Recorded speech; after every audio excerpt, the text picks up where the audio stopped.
Now we can just go on with today's webinar, actually, and with our topic today, which is justice and climate. I am very pleased to have with us Dr. Michel Bourban, and he is a professor of environmental ethics at the University of Twente in the Netherlands. But before that, he also taught in Switzerland, in UK, and in Germany. He does research in moral and political philosophy. Basically, he tries to clarify the demands of justice and citizenship in the face of global environmental change. And needless to say, these demands are crucial to our project and to our cycle.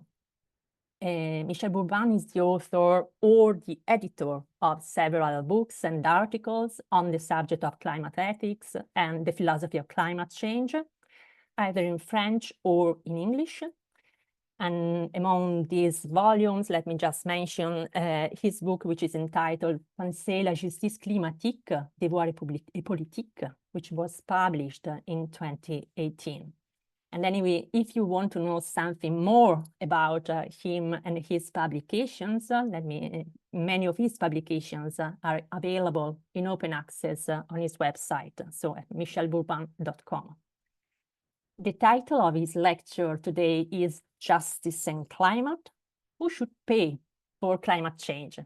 Climate Inequalities and Injustices.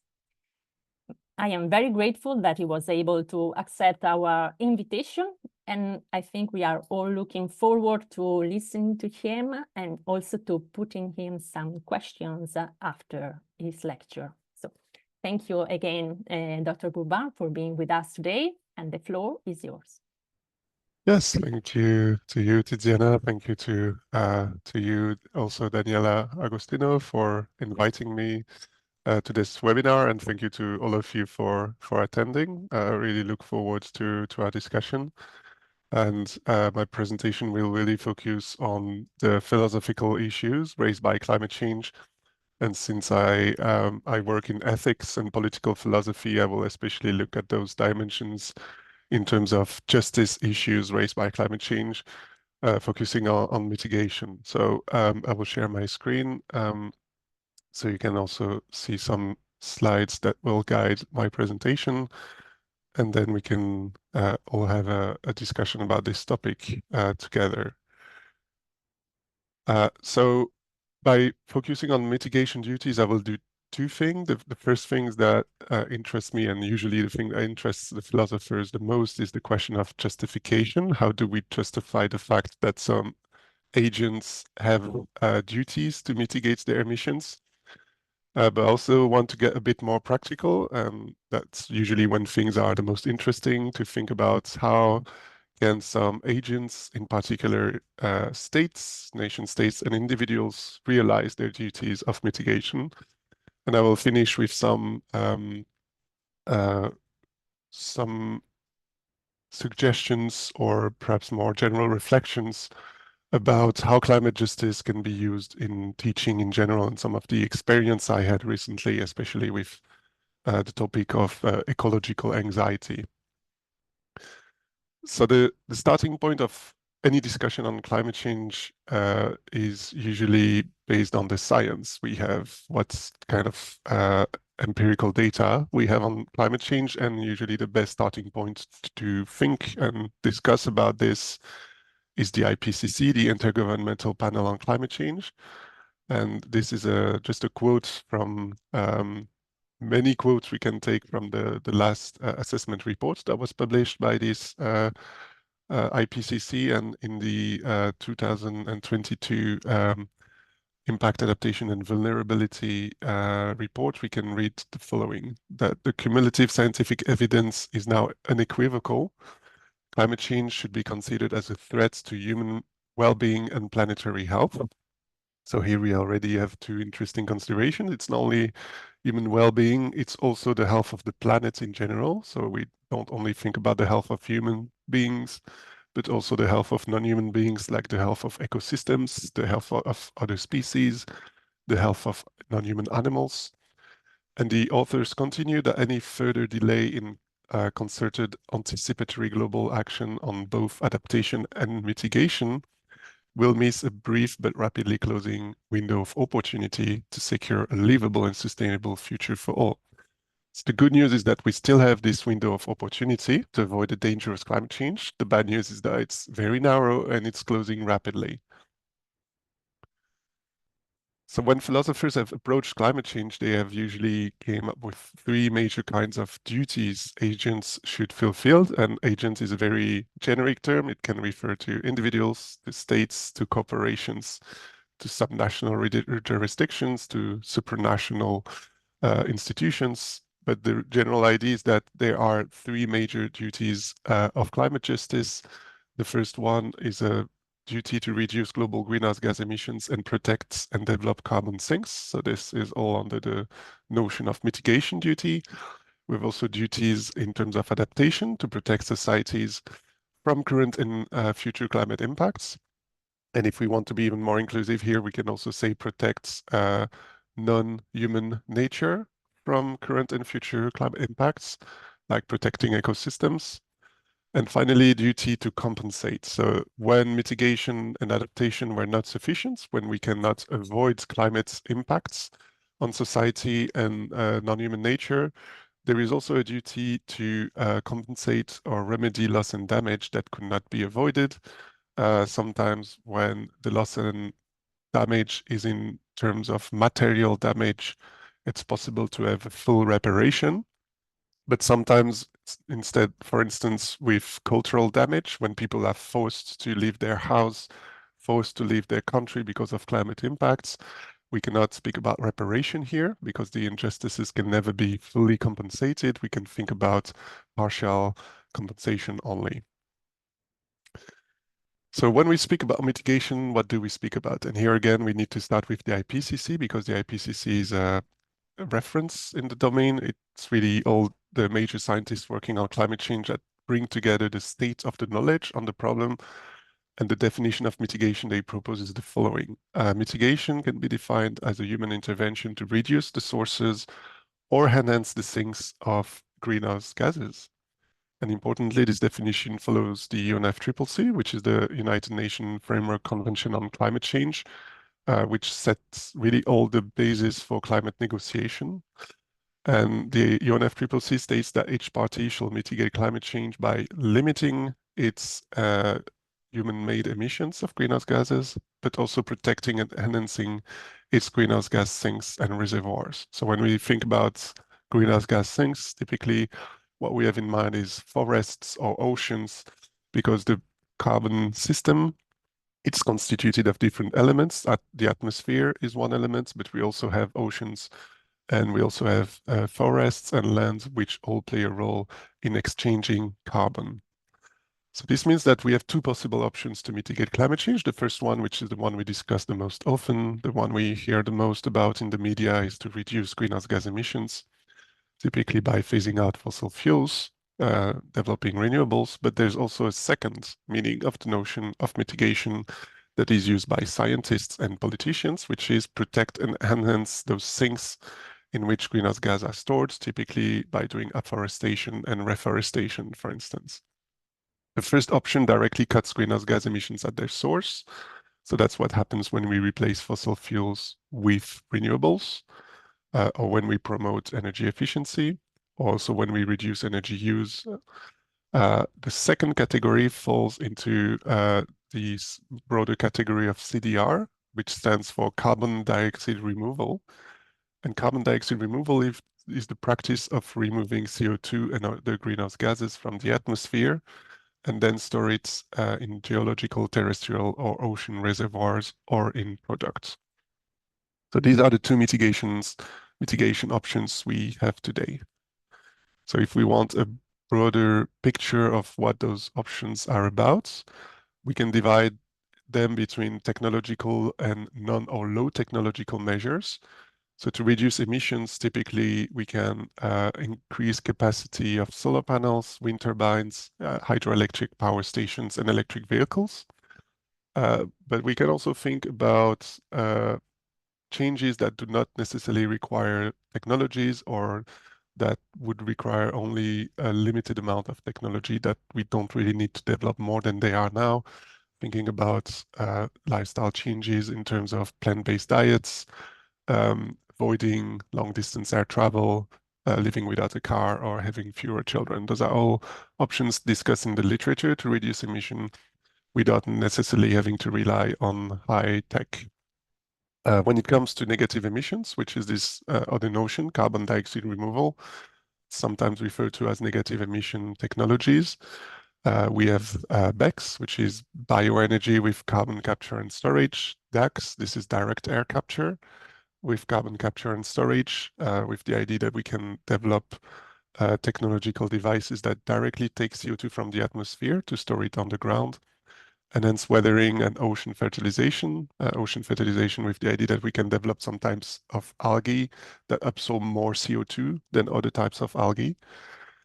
And when we move to non or low technological measures, usually we think about ecosystem restoration, alternative agricultural practices, afforestation, and reforestation. All those practices allow to take the CO2 that has already been emitted in the atmosphere to store it elsewhere.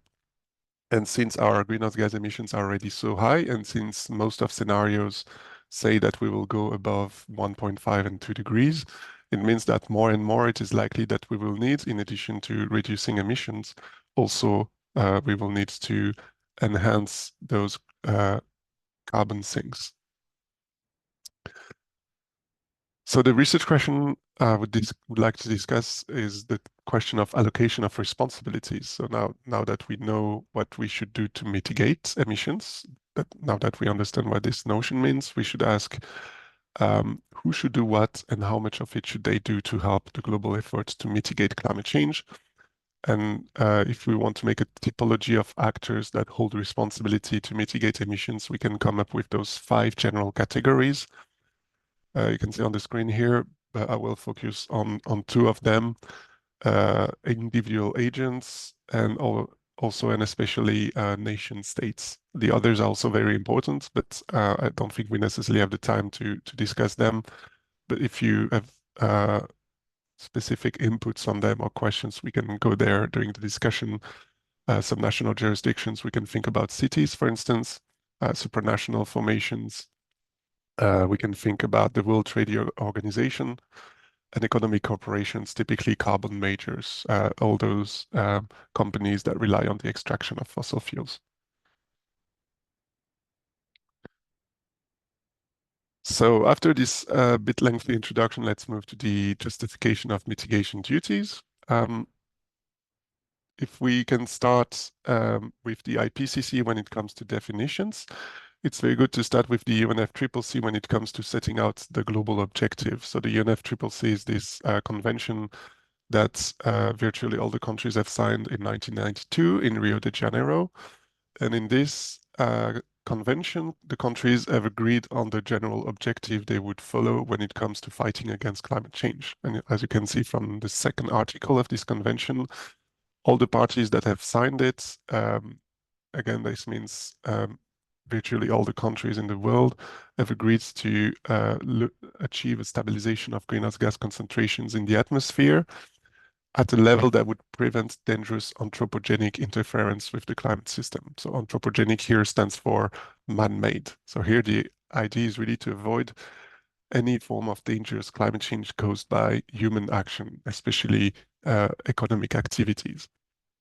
And to reach this objective of avoiding dangerous climate change, the parties have agreed in the more recent Paris Agreement that was signed in 2015 to say that dangerous climate change corresponds to climate change that is around 2 degrees. And if we really want to be as careful as possible, if we want to apply the precautionary principle here, it's much safer to aim for a global climate change that is not higher than 1.5 degrees Celsius. So well below 2 degrees means that we should be as close as possible to 1.5. And this is how we can translate the objective to avoid a dangerous climate change. We should really not go much further above 1.5 degrees. We are already around 1.2 degrees of global warming. So this means that if we want to take seriously the objective of limiting warming to 1.5 and 2 degrees, we have to implement rapid, deep, and immediate greenhouse gas emission reductions in all the sectors. And what you can see here in red is the current scenario running if we just keep the policies we have in place now, as well as the policies that are being planned for the future. And with the implementation of policies that we currently have, the projected rate of global warming by the end of the century is between 2.2 and 3.5, with 3.2 degrees as the most likely result. So we are going to be very far from the objective of limiting global warming close to 1.5 degrees. This means that we need to implement much more policies than we've been doing now. And what you can see in green and then in blue are those curves we need to follow if we are serious about limiting global warming to 2 degrees for green, 1.5 for blue. So it really shows the gap there is between current policies and what we should be doing if we want to take seriously into account the objective that was set in the Paris Agreement. The reason why it's very important to compare those different degrees of global warming is that with every increment of global warming, we will have regional and global changes that will become more widespread and pronounced. And global regional changes here is an expression to say that the impacts of climate change will be much more severe, and they will be much more frequent, and they will be much more long-lasting. So the more we are heading towards global warming of 3 degrees, 4 degrees, the more the impacts of climate change will be severe on human and non-human beings. And one illustration of this is the following one. It's the illustration of what has been already been observed in terms of climate impact. So again, remember we're at 1.1, 1.2 degrees of global warming. And just with this degree of global warming, we can already see those impacts on water scarcity, food production, and also on health and well-being. So every time you have the minus sign here, impacts to human system, minus means that you have an increasing adverse impact of climate change, typically in terms of sea level rise, flooding, drought, and so on. And you can see all the countries listed here, or the regions, regions such as Africa and Asia, Europe, North America. And you can see when it comes to impact on health and well-being, we only have increased adverse impacts of climate change. So if we focus on the countries in Africa, for instance, in terms of infectious disease, health, malnutrition, mental health, displacements, we exclusively have adverse impacts. So this is what the world is looking like at 1.2. If we go towards 1.8 to 3 degrees every time we are heading towards even more dangerous impacts. So let's go back to the UNFCCC to think about how to allocate responsibilities for countries to have more ambitious policies. We know countries should do more, but how should the burden of doing more be shared across the different countries? So we've already seen with the Article 2 that the objective is to avoid dangerous climate change. But if we move to the Article 3 of the UNFCCC, we find the principle that explains how countries should do it. And this is where we start to have some interesting notions that are more and more philosophical or normative. So Article 3.1 states that the parties, the countries that have signed this convention, should protect the climate system for the benefit of present and future generations of humankind. And this should be done on the basis of equity and in accordance with their common but differentiated responsibilities and respective capabilities. Accordingly, the developed countries parties should take the lead in combating climate change and the adverse effects thereof. So what's interesting in this part of the UNFCCC is that we really have an abundance of interesting normative notions. We have the idea that we should protect both present and future generations. We have the notion of equity. We have the notion of responsibility, and we have the notion of capabilities or capacities. So all these notions serve as a way to guide countries' effort when it comes to allocating the burdens of fighting against climate change. And what's interesting in the Paris Agreement is that we again have this idea of equity, responsibility, and capacity. But in the preamble that you can see at the top left of your screen, we also have some additional normative notions like human rights, the rights to health, rights of indigenous people, and so on. And we even have the notion of climate justice that is mentioned. So this means that those very normative and philosophical notions are not brought by the philosophers to the political discussion. They are already within the political discussion.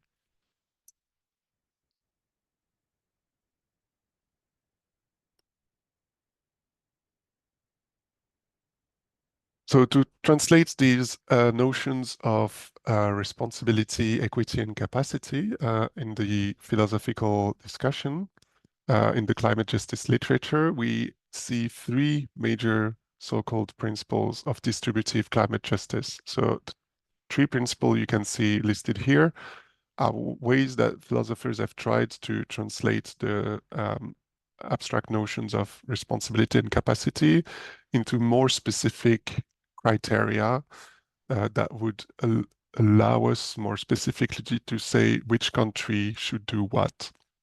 So the polluter-pays principle,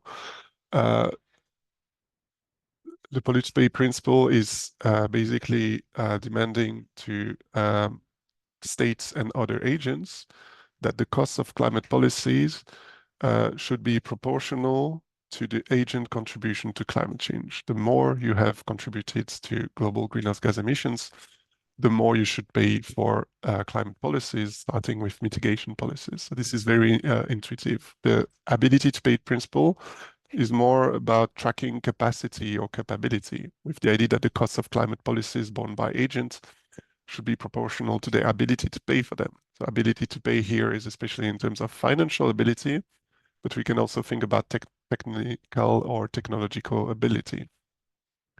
And finally, we also have the beneficiary pays principle, which says that the cost of climate policy borne by agents should be proportional to the benefits they have derived from past and present emitting activities.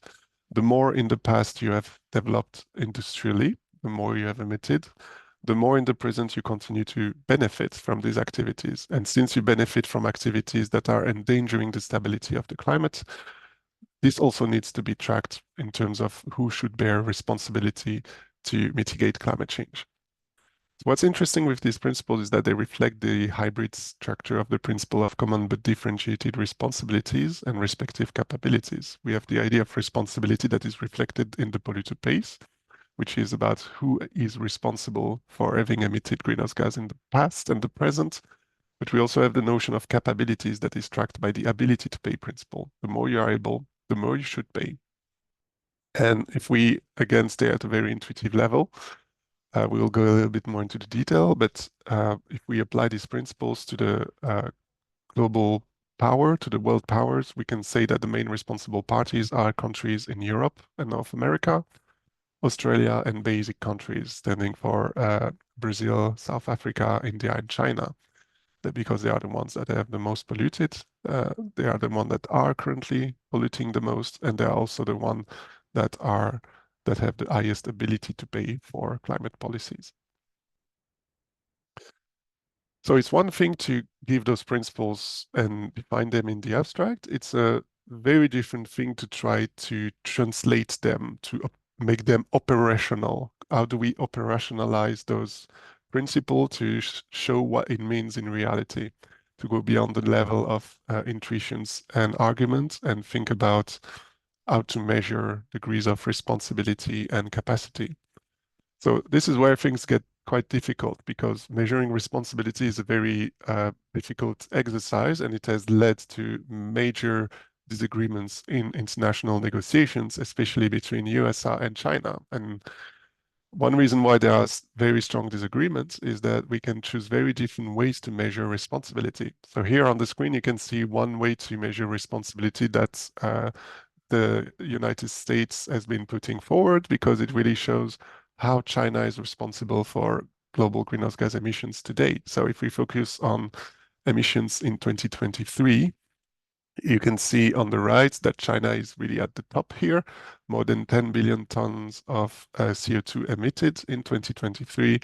And this corresponds roughly to 27% of global emission, which is huge and much more than the United States, which is only at 15% of global emission with 5.3 billions of tons emitted in the atmosphere, closely followed by the European Union with 9.8% of global emissions and 3.5 billion tons of CO2. So this is emissions per year if we focus on the most recent year for which we have available data in terms of national emissions.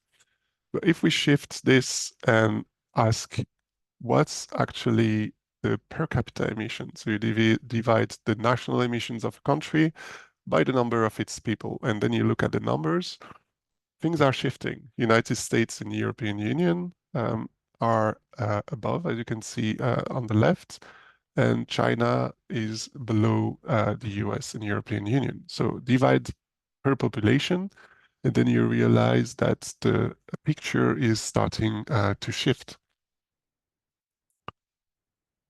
The same thing happens if you ask about emissions not from today or the most recent date where we have data available, but you do the total accumulation of CO2 emissions since the Industrial Revolution. Sorry, I think this graph is missing. Yeah, we don't have the one for no, wait, apologies. So the per capita I've just been discussing was on the right, per capita CO2 emissions, and the one on the left is the one that represents historical emissions. So that's where you can see it starts at the Industrial Revolution, 1750, and we go to 2022. So this is what happens when we do the cumulative emission exercise. As you can see at the very beginning, during the Industrial Revolution, the United Kingdom was responsible for 100% of emissions. Now it's gone down closer to 5 or 6%. But if we look for the US and European Union, we see that they are still above China.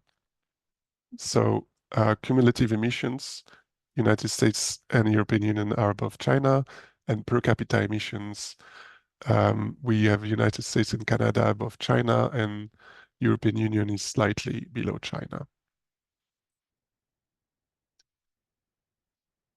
Another important point to take into account when we measure emissions is that there are net producers and there are countries that export more CO2, and there are countries that import more CO2. So all the countries you can see in blue in the world map on the left are net exporters of CO2 emissions. This means that they export more and they consume less than they produce because they export it massively. And the countries you can see in red represent countries that are net importers of CO2 emissions. And this translates into what you can see on your screen on the right, with net importers of CO2 emissions that are above the line, European Union, United States, and United Kingdom. And those that are below the line, India and China, are net exporters of CO2. So this shows that the picture is quite complicated when it comes to responsibility and how we can translate it. And the same goes for capacity. How do we measure the capacity of the different countries? One way to measure capacity is to use the GDP per capita approach. And here, as you can see on the left of your screen, United States, Germany, United Kingdom, France come at the top. But per capita, GDP per capita doesn't give much indication of how wealth is allocated within the country, or it doesn't give us much indication of the overall human development level. And this is why we can also have a look at the Human Development Index. And that's what you can see on the right of your screen. This is not only about economic means, but it's also about how long and healthy your life is, what's the development of knowledge, the states of education in the country, and also the decent standards of living. And what you can see in the figure on the bottom right of your screen is the level of Human Development Index, with the United States in blue, with a quite high level of human development. And China, you can see it in light green. It has recently passed above the world level, which is in black, and India in yellow-orange, which remains below the world level. So this also indicates in terms of capacity that the different countries do not have the same responsibility to contribute to climate policies, because some just don't have sufficient capacity to do so, especially when your level of human development is quite low, like in the case of India, for instance. So I will go a bit more quickly on those slides. They try to take the different measures we've been discussing together to measure responsibility and capacity, and bring those indicators into a single climate justice index. And if we have different indicators and we bring them together and try to come up with a percentage of global responsibility, which is what the authors are doing here, that's what kind of number we come up with. So if we measure both responsibility and capacity, we end up with the results that the United States is holding about 30% of global obligation, European Union very close, 26%. Then we have Japan with 7.6% of responsibility, Russia 5.8, China 5.1, Brazil 2.8, and finally South Africa and India very low in the list with 0.9 and 0.3 of global responsibility. So this shows that if we really want to integrate different factors together and say who is responsible for what in terms of allocation of responsibility among the world powers, we clearly have the United States and the European Union as responsible for more than 50% of the efforts that should be done in terms of mitigating climate change. So this is a very important burden that is put on them. So that's the part about justifying the mitigation duties and trying to measure the different components. But now we should ask, how should the country that should be held responsible discharge their duty? Can they fulfill their responsibilities?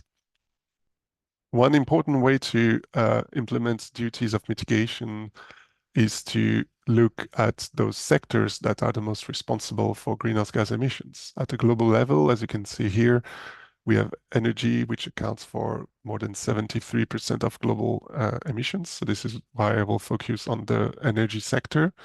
This is one of the sectors where decarbonization efforts need to be the strongest.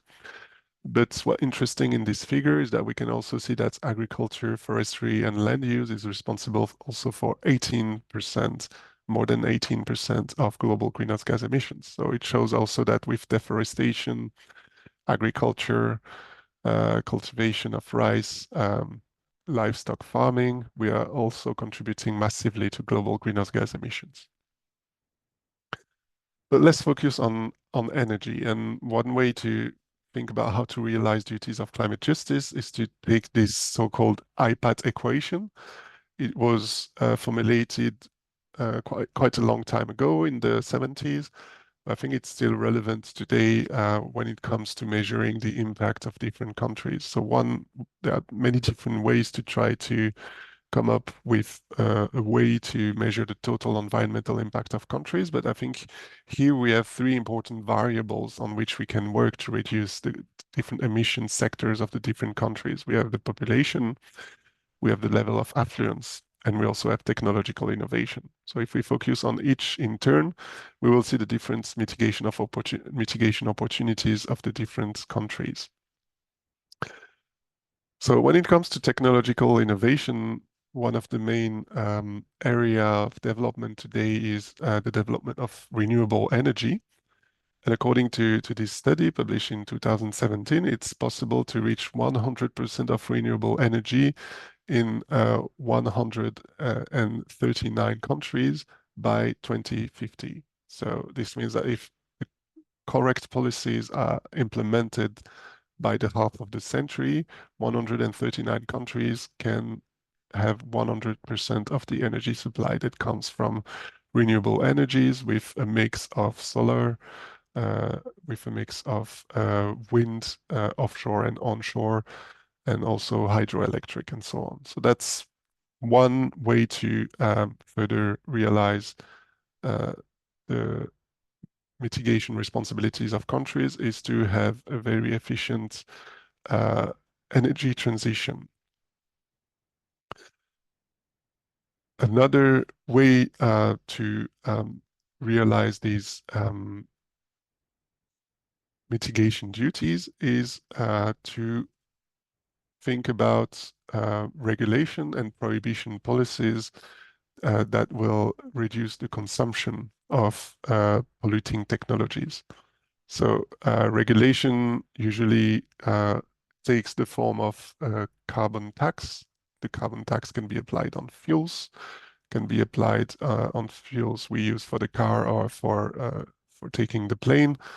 But there's also in the literature some ideas that when it comes to highly luxurious goods like private jets, yachts, or mansions or very big houses, there should also be a prohibition in place by states to make sure that the kind of emission we are tracking are not subsistence emissions, emissions that people need to uh, fulfill their basic needs and basic rights. It's more about tracking those emissions that can be completely avoided because they are just the result of consumption of luxury goods. Something that is important in terms of regulation is that when we use carbon taxes, it's one thing to try to reduce greenhouse gas emissions, but it's another to be respective of social justice. If you put a carbon tax that is too high, then it risks being regressive in the sense that it will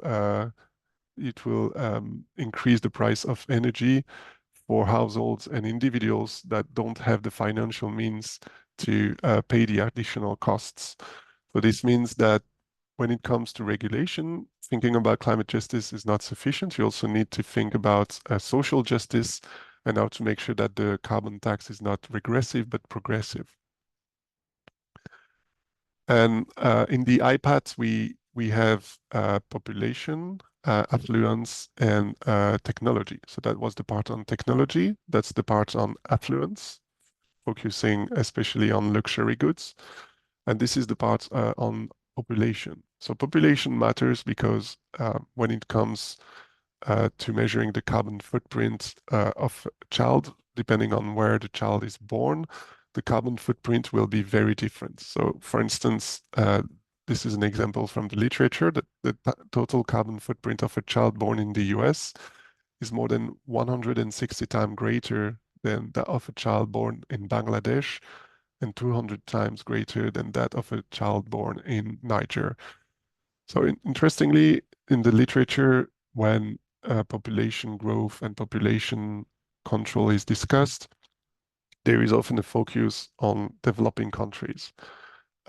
Even though it's true that the population growth rates are much higher in developing countries than in developed countries, what's interesting is that if we just focus on the carbon footprint of adding a new person in the world, the carbon footprint will be much higher in developed countries. So a child born in the United States or in the European Union will have a much higher carbon footprint.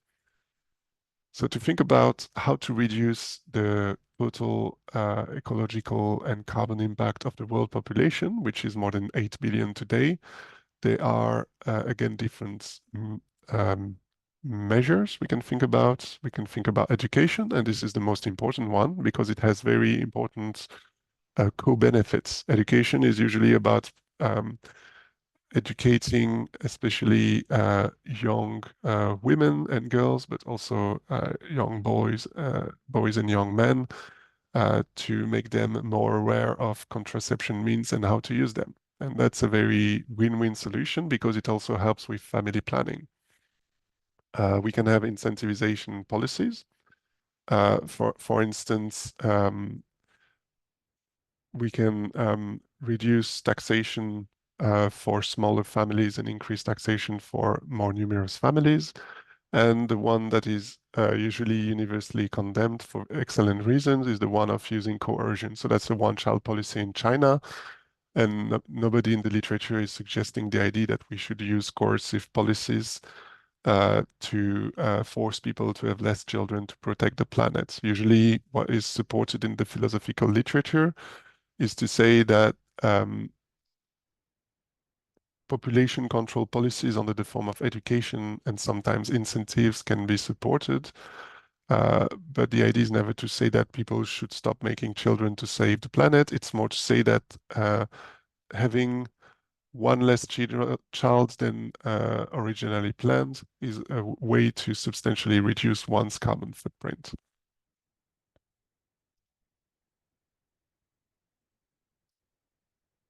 So focusing on the responsibility of countries is a very good way to start in terms of allocating responsibility for mitigation duties. But unfortunately, what we've been observing over the last decades is that holding states accountable is not sufficient. So the graph you can see on the right shows that despite all the big climate summits that took place since the UNFCCC was put into place in 1992, we have continued emitting increasingly more greenhouse gas. And this means that focusing only on the state level or the level of nation states is not sufficient. We also need to ask the responsibility of non-state actors.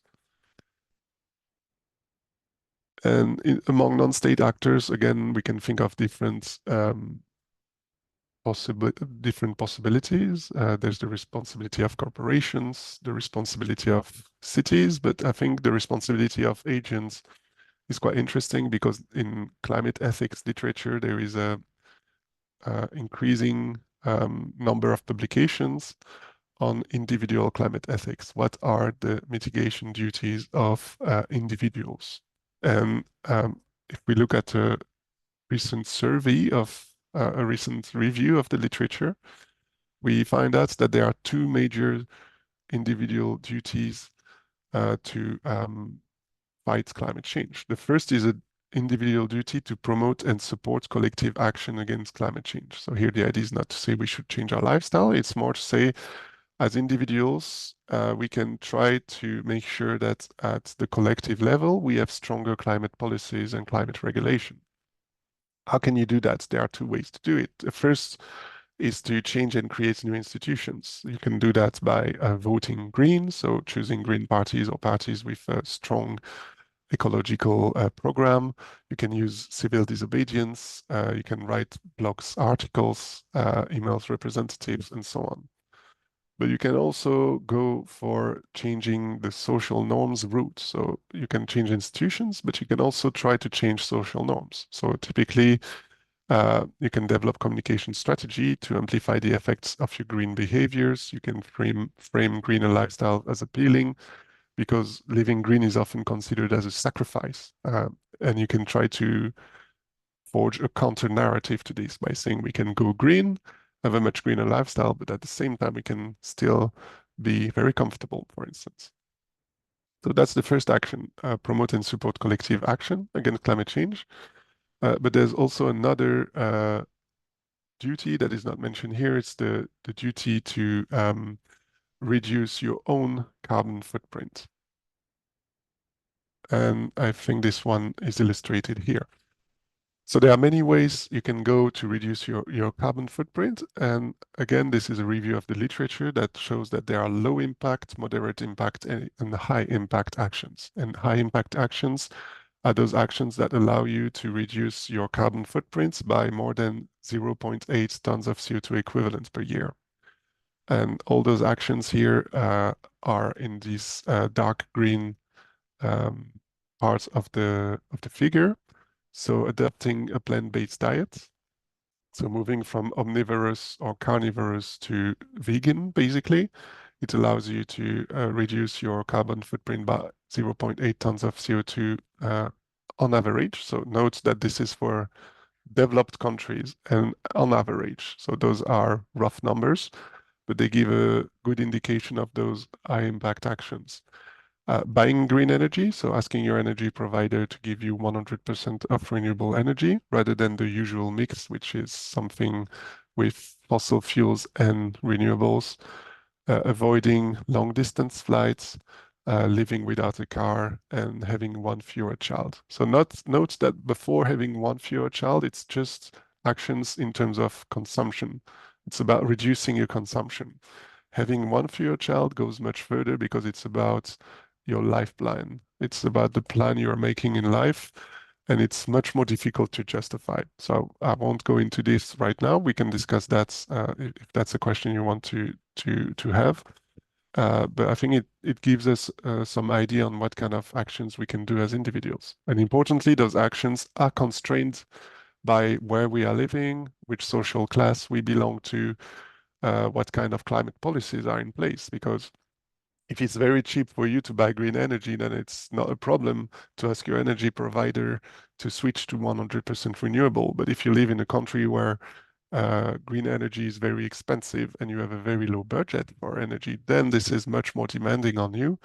And when it's too demanding, it cannot be required of you. So that's a basic ethical principle we can use here, is the principle that was suggested by Immanuel Kant that says ought implies can. If you should do something, then the presupposition is that you should be able to do it. So we cannot ask individuals to do things that are not in their power, and very often they are completely constrained by social and political institutions and infrastructures around them.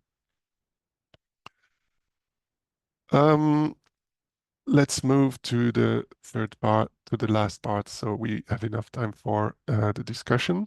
And this is the part about teaching climate justice. So the way I usually proceed when teaching about climate justice is that I start with an overview of the science of climate change and an overview of all the topics in climate ethics. Then we do a deep dive in some of those topics. But more recently, what I started to do, and this is because we've just developed a new minor program at the University of Twente, a minor program on environmental values and sustainable transformations. I also want to include a component on discussing about our emotions, because throwing numbers at students, showing them graphs that are very doom and gloom scenarios, and always focusing on the bad effects of climate change can be very detrimental for their mental health. More and more instructors are saying this. You probably also have directly experienced this or heard about it. And that's why I think it's interesting to think how we can adapt our teaching to make sure that there's enough space in the classroom for students to at least think about their emotions and what we can do about their negative emotions. So one major challenge I see is eco-anxiety.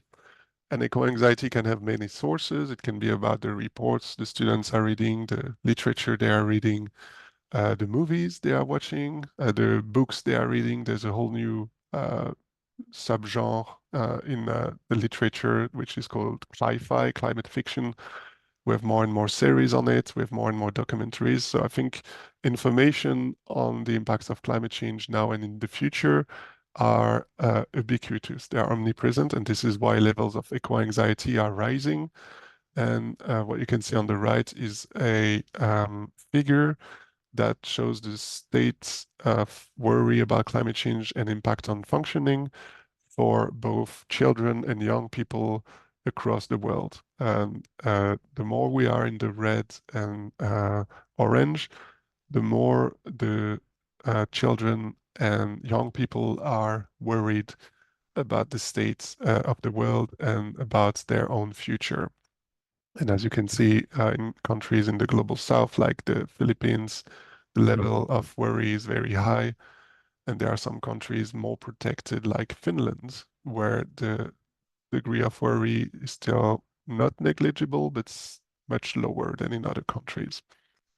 So how to do not to contribute to eco-anxiety in students when we teach climate change and other environmental issues. The first thing I do usually is to present them some of those figures that can be very, very scary, just to think about how we feel when we see them. So the first step is to put a name on our emotions. So this is the so-called planetary boundaries framework. It's a way to measure the impact of humanity on our planet. And it lists all those environmental issues we have created, such as climate change, biodiversity loss, land system change, freshwater use, and so on. And it shows that we are in the red for most of those problems. There is a safe operating space, and that's also something I usually emphasize. There is this green safe operating space, and according to the authors, we can come back to them for virtually all the problems we are facing. But as things currently stand, we are in the red. These are so-called tipping points in the climate system. Once we cross one tipping point, there is no turning back. So this is the notion of irreversibility. And for instance, Amazon rainforest dieback, this is a tipping point in the climate system. If we lose the Amazon rainforest, there is no coming back from it. And between 2 and 4 degrees of global warming, this is where we can lose it, but we don't know exactly where between 2 and 4. So this means that there are very strong reasons for not warming the atmosphere more than 2 degrees. So that's typically the kind of reaction my students have when I show them those pictures. So this is a word cloud that was generated a few weeks ago when I asked them what kind of emotions do planetary boundaries and tipping points elicit. So the first step is really for them to put a word on what they feel. And we can see there's a lot of hopelessness, despair, sadness. We have anxiety, helplessness, frustration. There's also the notion of guilt here. So the second step is to try to define those emotions once we have identified them. There's more and more literature on this, and this is one book called Earth Emotions that helps us to do that.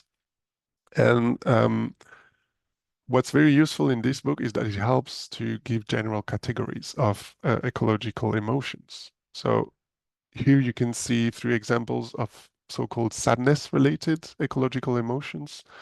We have ecological grief, for instance, the grief felt in relation to experience or anticipated ecological losses, including loss of species, ecosystems, landscapes. And we also have threat-related ecological emotions. And this is where I usually put ecological and climate anxiety, which we can define as a chronic fear of a chronic fear of environmental doom, or persistent, difficult to control apprehensiveness and worry about climate change. So this helps to do some conceptual clarifications when it comes to these emotions we are feeling when we see those scary figures. It already helps, but I don't think it goes very far to give definitions. I think the next step is really to discuss with students ways to cope with eco-anxiety. First thing, that it's normal to feel eco-anxious. It's a very natural reaction to the state of the world. And second, there are different ways to try to face eco-anxiety. So here I discuss some counterpowers against eco-anxiety. Hope is usually the first that comes to mind. The difficulty with hope that I point out is that hope is related to fear. There is no way to separate them. And this is something that Dutch philosopher Spinoza said a long time ago. There is no hope without fear, no fear without hope. Because every time we hope for something, we fear that it won't be realized. And it's the same thing when we fear something, we hope it won't come to be realized. And this is why I also point out to confidence. Confidence, according to me, is one character trait. It's one characteristic that we need to cultivate to resist eco-anxiety. We can never fully disregard eco-anxiety, but we can try to live with it.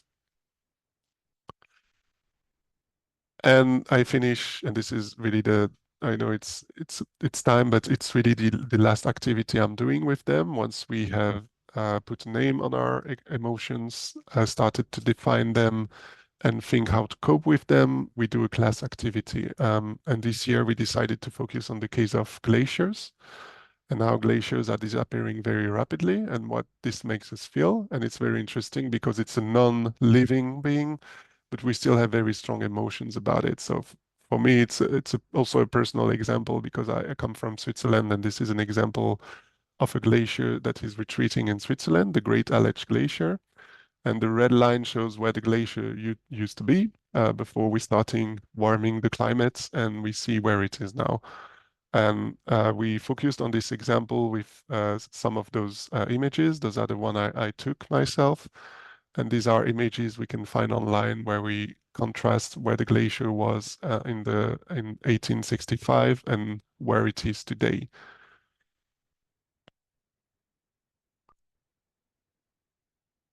We also show them a trailer. We won't go through that now. It's Chasing Ice. It's a very good documentary on the state of glaciers and ice in general. And this is the exercise we do at the end. It's called an environmental values and sustainable transformation. It's called the emotional impact statement. And this is a resource I took from this book. So I think it's a very useful book. Perhaps you've heard of it, perhaps not. But in any case, it gives a very good amount of tools we can use to implement in the classroom to teach in a burning world, as the title of the book says. So it's full of examples of instructors that have been through what we are going through right now with our students facing eco-anxiety and eco-emotions. And it gives us examples of exercises we can make with them. And in the case of the emotional impact statement, after having shown them those pictures, graphs, and video about disappearing glaciers, we ask them 3 questions. They can write down their thoughts. Did they already know that? Was it just redundant? Is it just repetitive for them? Their emotions, how did they feel by seeing what they saw, and what kind of behavior they would have in reaction to what they saw. So first they write it down. We let them time to reflect on this. Second, they discuss in small groups of 2 to 3, so they have time to share their emotions, compare their reactions. And then for those who want to participate, there's also a full class discussion. So for those who would like to share with the others what they felt, and then we can also compare across the class who felt what. Okay, so that's it for what I wanted to say. Thank you very much for your attention. And now it's time for a discussion. So I can stop sharing my screen. Yeah. Yeah. Great, thank you so much. It was a very rich presentation, and I believe that you made very clear the concepts of mitigation responsibility and mitigation duty, and the fact that this is a differentiated duty, so to say. So involving different agents in different ways and to different degrees. So Western countries, Western peoples, first of all. And this is true from a historical perspective, but it is also true because of different lifestyles and different economies with different carbon footprints. And you have given us a lot of data to make your argument clear and straightforward. And I'm sure that there are many questions and curiosities about that. But I also feel that the last part of your talk, so this part focused on emotions and eco-anxiety, was particularly important and thought-provoking for all teachers and for all of us, actually. And thank you also for mentioning Spinoza on the question of hope and fear. So it was really inspiring, I think. And I will now hand over to Daniela to chair this second part of discussion in this webinar. And again, thank you from my part. No, thank you to you. Thank you, Tiziana. And also on my part, Professor Bourban, thank you very much. It was really thought-provoking, really informative, and for us teachers, also the last part, quite important and interesting. We will for sure try similar activities in the classroom. we have some time for questions. You are free to ask your questions by switching on your camera or by using the chat. Please take advantage of the presence of Professor Bourban and ask your questions. Okay, so Professor Bourban, usually I read the questions out loud. So, and if there are many of them, I try and merge them. So there's one question from Marco Castiza. Thank you for your lesson. I wonder what kind of ethical approaches are behind the PPP, ATP, BPP principles, utilitarianism, Kantism, and how we can discuss how can the discussion about them be guided by moral theories? Yes, thank you, Marco, for this ethical question. It's always a good exercise to link political philosophy with ethics, because political philosophy, political notions like principles are often grounded in ethical theories. And in that case, you mentioned Kantism. So usually when we discuss about those principles of climate justice, it's very close to deontological theory. So this ethical theory that thinks about the rules we should follow to act morally or ethically. And the link with Kant is quite indirect, but very relevant, because one of the most influential philosophers, political philosophers today is John Rawls. And John Rawls was a very strong Kantian philosopher, and he has developed several principles of justice. He never applied them to climate change, so that was John Rawls's followers. But usually those who speak in terms of principle are deontological theorists.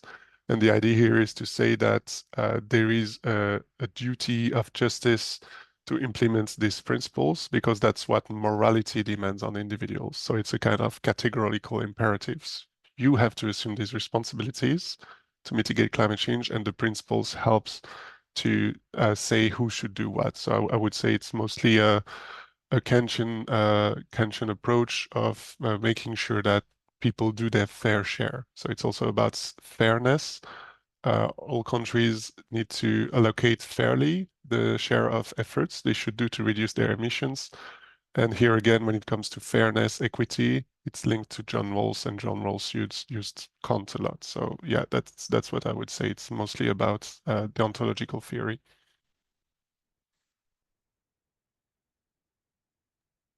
Thank you. Professor Mike Orr from Scotland would like to ask a question. Yes, thank you very much. First, thank you for the presentation. It was really good to have a framework for talking about this. I just wanted to make one point and ask two questions. I really liked the bit about the emotions at the end and eco-emotions.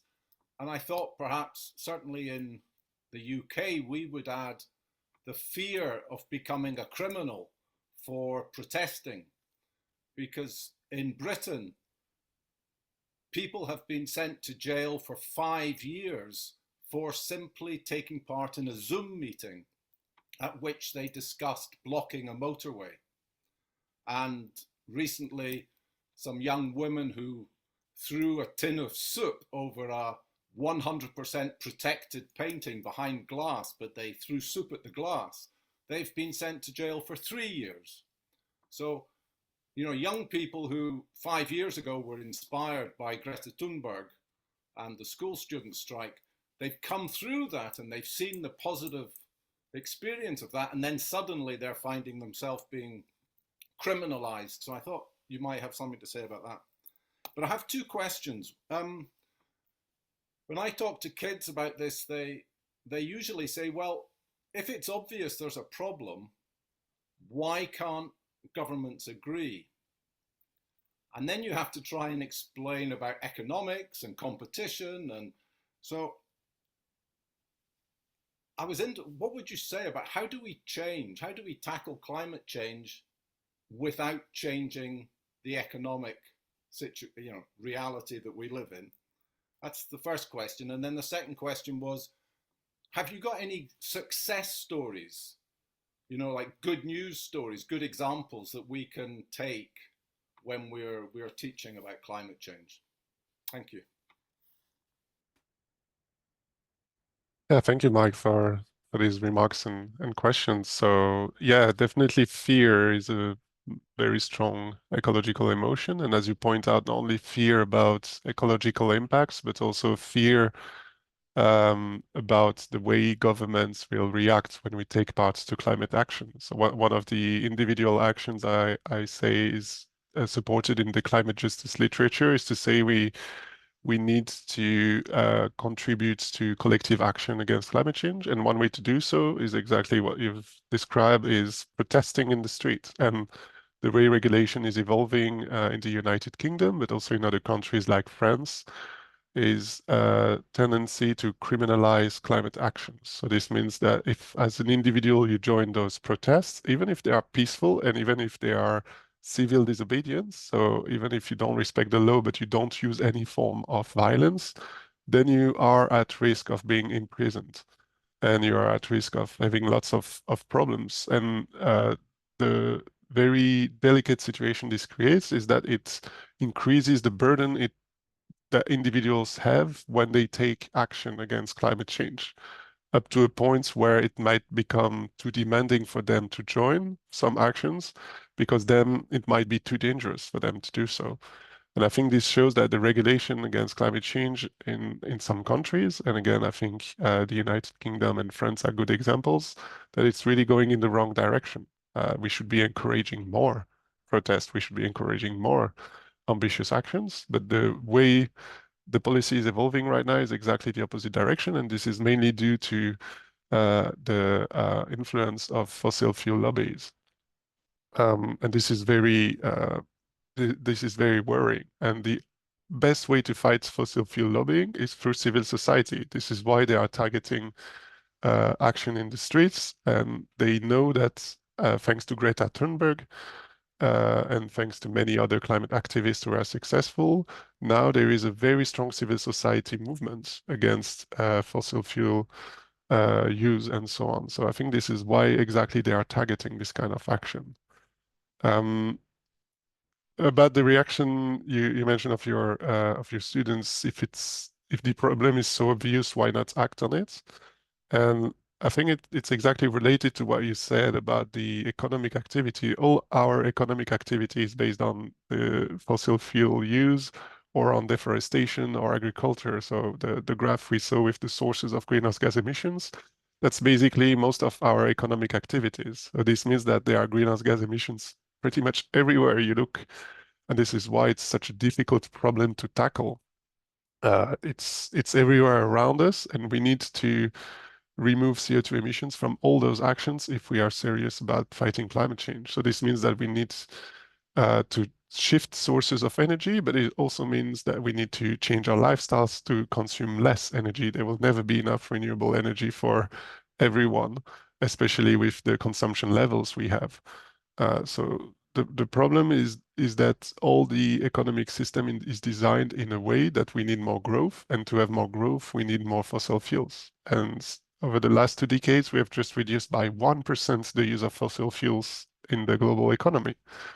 So we are still very far from any form of serious decarbonization or serious form of energy transition. And I think it's really our dependence on fossil fuel and the assumption that we need economic growth that are the problem here. So I think the best place to start is to question our assumptions, and it's very difficult to do so. So that's also perhaps something you can discuss with your student, how difficult it is to question our beliefs and our behaviors. We need to rethink the whole economic system, but we also need to rethink our everyday behavior and say we need to consume much less energy and consume much less than we are used to. And the good news stories, I think they are really about those, especially the young people, but also not so young people we see in the streets, especially when we see the kind of threats they are facing now with the criminalization of climate action.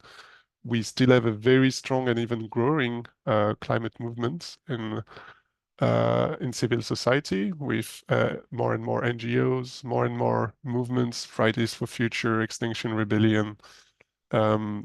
We have more and more mobilization to try to put pressure on the states to do more, and I think that's exactly where we should invest more effort to further develop this movement, because I think this is one of the strongest sources where we can find hope today. Thank you. We have from Rachel Hay from Scotland again. She's a teacher of geography. She has two questions. Daniela, I don't hear you very well. I guess she was trying to read Rachel Hay question. She's a geography teacher teaching about climate change to a range of year groups. And her question is, how would climate justice and ethics best be taught in a school by geography teachers or other teachers? And the second question is, in your opinion, is climate justice given enough priority by the UN, IPCC, and what could improve things? Yes. Yeah, very good questions. Thank you, Rachel. I think to answer the first, you can use the second, actually. So thinking about climate justice and climate ethics, you can start going through those UN documents like the UNFCCC and the IPCC, like I did at the beginning. And especially in the summary for policymakers in the IPCC, there is more and more coverage now of climate ethics and climate justice. So you have a kind of overview of the literature here. It's a partial overview because it's done by just a couple of philosophers, but it already gives you a very good starting point to the discussion. But as you mentioned, it's just a starting point because there is not enough priority given to justice and ethics in these documents. So I think what would be very interesting as a discussion in class would be to use those documents as a starting point and then reflect with your students on what is missing, because usually it's a very narrow view to think about justice. So if you take, for instance, the Paris Agreement, it mentions climate justice, but it just mentions it in the preamble. The preamble means that it is not something that is legally forcing. And the second thing is that it mentions climate justice by saying climate justice is important for some cultures. So it says that basically climate justice is a notion relative to some culture. It doesn't have a universal importance, for instance. So I think trying to link climate justice and the kind of principles I've been discussing with universalism, saying that it applies to everyone, even though it applies differently, I think is a good start. And again, this notion of common but differentiated responsibilities and respective capacities, I think is very good also as a starting point to say we all are responsible, but in different ways. And both causal responsibility and capacities are tracking the different levels of responsibility. There are many other questions for you, but there are also some suggestions given by our participants and a number of resources and ideas about improving communication with students. But I will now, you can read all of them in the chat. Actually, I will now add a couple of other questions. There's a question by Luisa Broli about the need of a specific training to handle students' emotion for teachers. So she's asking you about this necessity. And there's also a question by Magdalena Rodzinka. I think, I'm reading the question, I think that we are maybe missing in this division main agents of mitigation. So let's say a whole range of media impact. So those that can create a state of fear or state of hope, especially in our young people. So her question deals with the media, how to make media more responsible for what they are transferring. Yes, thank you both for your questions. The need for training to handle emotion in the classroom, that's an important one, and I haven't had any. And I think most of us are in this situation where we are faced with our students' emotion without having any training on how to handle it. I think the the training starts with this book I showed you on the very last slide, because it really gives good idea on how to create a space where you can at least discuss it. I think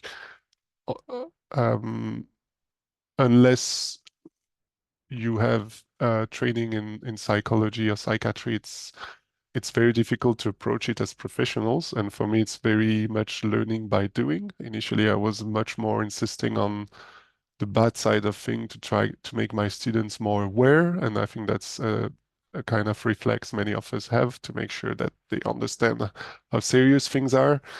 But then using fear and doom and gloom scenarios very easily backfires, because it's not because students are more anxious or fearful that it will be more serious about what they're doing. It can have the opposite effects. And that's the risk with anxiety. If that anxiety level is too high, then you will have a tendency to be demotivated. You will have a tendency to be paralyzed by your emotions. So the different steps I mentioned are really the steps I learned with my very limited experience of teaching climate justice to my students. But I think really the best approach is really the dialogical approach, having a dialogue with students by letting them first name their emotions, second, try to define it with them, and third, trying to find a way to address them. And the fourth step, which is having an activity in class, is the emotional impact statement. But again, if you have a look at this book, The Existential Toolkit for Climate Justice Educators, it's exactly meant for that. All of us who don't have a training in psychology or psychiatry, but needs to discuss about emotions with our students, they give you plenty of ideas on how to do this in different settings for different kinds of students. So I would highly recommend you to have a look at it. Okay, thank you also for this inspiring answer. There are a number of questions actually, so I will group some of them. Nicolas Duquesne has a question more focused on a specific notion you used. So the beneficiary pays benefits, which is very close to, in her opinion, to the climatic debt notion. So she's asking why you don't use this wording, so climate debt notion. And after that, someone is also asking if you know the simulator En-ROADS and if you use it in your lesson. So it's a question, but also a suggestion, maybe. Yes, thank you. Yeah, about the last one, I don't know it, but I will definitely have a look at it. Thank you very much. The notion of climate debt is tricky because it has a very strong connotation to it, and also in climate policies, when it has been used, it has led to a high level of disagreement between actors. So climate debt, I think, normatively and conceptually makes sense. I think lots of countries have accumulated a climate debt because they have emitted more than their fair share. Now, is it the best notion to use to try also to discuss to policymakers about their responsibility? I'm not sure, because it brings ideas also about debt reparation for slavery, debt reparation for colonialism, and this is politically a kind of worm. I think all those are related, slavery, colonialism, and climate change, so that's something we need to discuss. But if we want to be pragmatic about climate justice having an impact on the real world, I think climate debt can be potentially too contentious, and I prefer the notion of allocation of climate budgets, or allocation of the carbon budget, sorry. So the idea that we have a remaining carbon budget, we can emit we can emit before we reach 1.5 or 2 degrees, and then it's about allocating this climate budget between us without necessarily using the idea of debt. And I realized I forgot to answer to the one about media, the use of media. I think in general, media or also us educators, it's really about communication. So I know that media usually tend to look for the story that will create the more scoop and also make a lot of clicks. And that's very often those news that are the most terrifying. I think the way we communicate about climate change needs to be changed, because there's always this bias according to which we tend to focus on the most terrifying scenario. I think there needs to be a much more balanced story between where we are now and all the solutions we have available. And that's one thing that I've added to my teaching very recently using the game called Daybreak. I don't know if you've heard of it. It's a collaborative game where 4 players each represent one world power, Daybreak, and you have to work together to find solutions to reduce sufficiently emissions. And what's very interesting about Daybreak is that you have more than 150 solutions. They are technical, they are social, they are political, and they really show the whole range of solutions that are available to not only reduce emissions, but also increase resilience in ecosystems, increase resilience in society.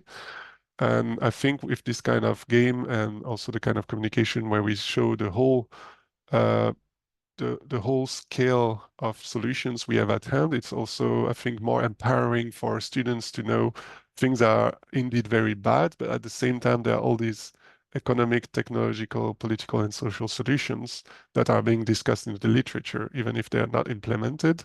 We know that those can work, and they will be among those who will have many opportunities to implement them when they start working. So I think that's also something they need to be made aware of when they are in class, because that's where they can start thinking very seriously about the solution and implement them later. Thank you. And there are another couple of questions, then I think we can stop our discussion. One question has to do with, no, that's one remark actually by Marco Trevisan. So he would add anger to the emotions evoked by the current ecological situation. And as for his question, so is it scientifically relevant to focus on individual behaviors when it seems evident that the green consumer idea could be also a great way for corporations to continue with greenwashing? So something to deal with greenwashing. And finally, I had a question which is here. I lost it, and sorry. There are a number of remarks, and so that's the reason why I can't find it. Okay, maybe you can just answer that, and sorry, but I was Yes. Yeah, so anger, I agree. It's a very powerful ecological emotion, and contrary to anxiety, I think anger is much more often linked to action. The difficulty again here is about the degree of anger. And if you get very angry, and this can potentially lead also to potentially violent action. So now there's a discussion in climate ethics and other fields to distinguish between civil disobedience and uncivil disobedience. Civil is violating the law without any use of violence, and this was the way supported by Martin Luther King in the United States to fight against racial injustices. But more and more in the case of environmental action, there is the idea that we should also use some form of violence. And the violence, uncivil disobedience, is never against humans. It's always against infrastructure. So here there's already a discussion to be had. If we destroy infrastructures such as, for instance, coal mines, is it really violence, or is it more property degradation? So that's already a question, I think. But anger, I think, can be tied to both civil and uncivil disobedience, and I think it can be a powerful source of motivation.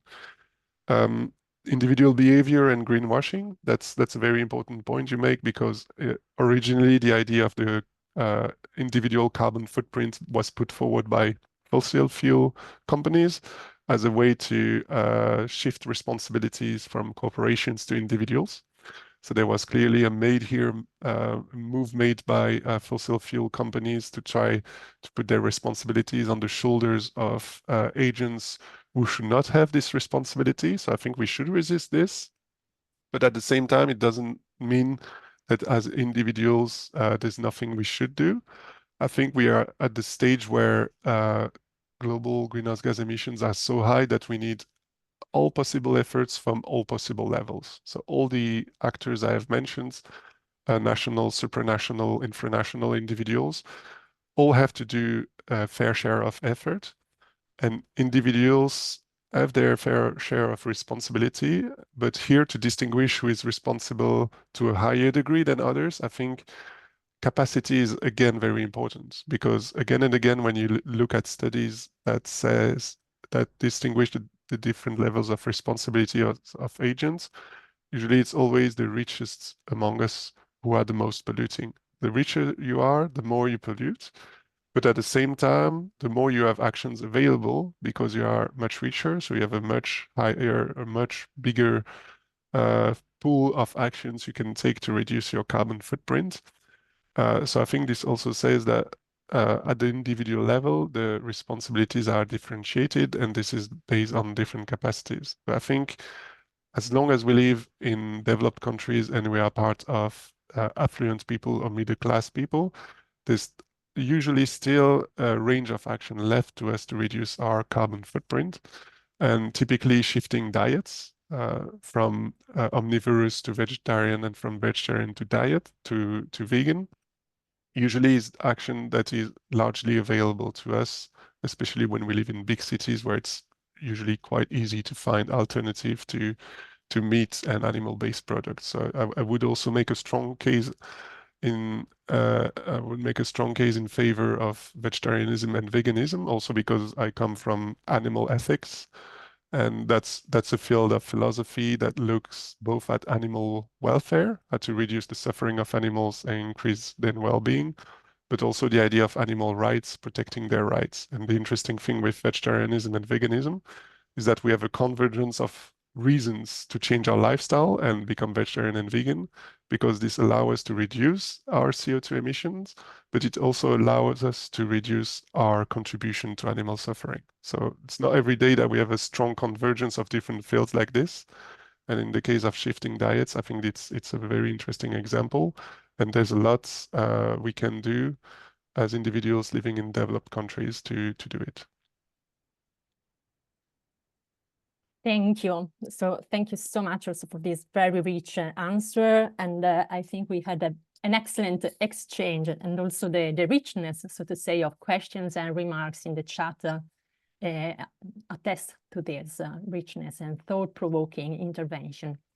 I think we can stop now. And of course, we would love to get your feedback. And there's a quick Mentimeter poll in the chat.